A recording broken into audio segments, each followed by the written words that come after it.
Hot desert climate and mid latitude climate ಅಂತ ಹೇಳ್ತೀವಿ. So here so we know that at 30 degree north and 30 degree south regionally you will have descending cold dry winds. There cloud formation ಆಗಲ್ಲ, ಮಳೆ ಆಗಲ್ಲ, for thousands of years ಮಳೆ ಆಗಿರಲ್ಲ ಅಲ್ಲಿ. Okay, so ಹಾಗಾಗಿ ಇಲ್ಲಿ ನಿಮಗೆ because of lack of precipitation ಇಲ್ಲಿ ನಿಮಗೆ ಡೆಸರ್ಟ್ ಫಾರ್ಮ್ ಆಗಿರುತ್ತೆ.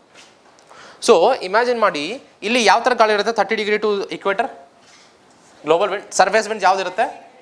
Trade winds.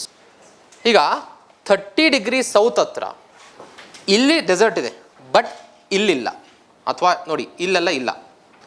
ಈ ಕಡೆ ಡೆಸರ್ಟ್ ಇದೆ, ಈ ಕಡೆ ಇಲ್ಲ. ಕರೆಕ್ಟ್? 30 ಡಿಗ್ರಿ ಅಂದರೆ ಎಲ್ಲ ಕಡೆ ಇರಬೇಕಲ್ಲ, ಬಟ್ ಈ ಕಡೆ ಇದೆ, ಈ ಕಡೆ ಇಲ್ಲ. ಯಾಕೆ ಅಂತಂದರೆ the winds here sea trade winds ಇಲ್ಲೇನಾಗ್ತಿದೆ, ಲ್ಯಾಂಡ್ ಟು ಸಿ ಹೋಗ್ತಿದೆ ಗಾಳಿ. ಇಲ್ಲೇನಾಗ್ತಿದೆ ನೋಡಿ, ಸಿ ಟು ಲ್ಯಾಂಡ್ ಬರ್ತಿದೆ, ಹಾಗಾಗಿ ಇಲ್ಲಿ ಡೆಸರ್ಟ್ ಫಾರ್ಮ್ ಆಗಲ್ಲ, ಮಳೆ ಬರುತ್ತಲ್ಲಿ. Even though it is at 30 degree north or south, since the trade winds or tropical easterlies are actually your sea breeze. Here land breeze ಇದೆ, ಹಾಗೆ ಮಳೆ ಬರಲ್ಲ ಇಲ್ಲಿ.